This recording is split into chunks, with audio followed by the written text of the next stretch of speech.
In this video, we'll show you how you can set up data fields on the map page on your Garmin eTrex SE.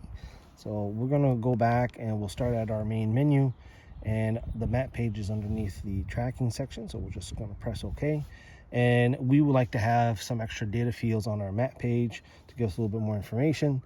So we're going to press the OK button, and you can see here that we have change dashboard. So we're going to scroll down to that and hit OK. And now we have a number of types of dashboards or data fields.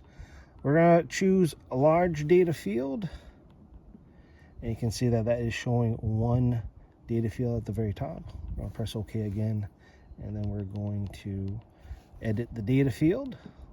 You can see now the field is black, meaning that we can edit. We can hit OK, and then from here we can choose whatever data field that we want, like that. And then once we're done, we can press on the back, and once it's white or clear, then the setting is locked in. Let's go back and check the other data field or dashboard, which is the small data field. That can provide us how many fields? An extra field. So we have 2 fields on top. And to customize these data fields, same thing. Press OK. We're going to go down to edit data fields. And then from here, you just toggle between the one you want to choose. And we're going to press OK. And then from there, all right, we can choose this setting. And like that. And then press back.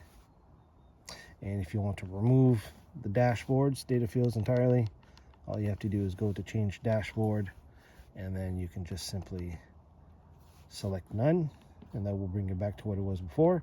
And the last thing I want to show you is the geocaching dashboard. Might be of interest depending on what you're doing. And let's go back, and you can see there's our dashboard, and it will show the next closest geocache in terms of distance and the direction of travel. And there you go. That is quickly how you can set up data fields on the map page on your Garmin eTrex SE.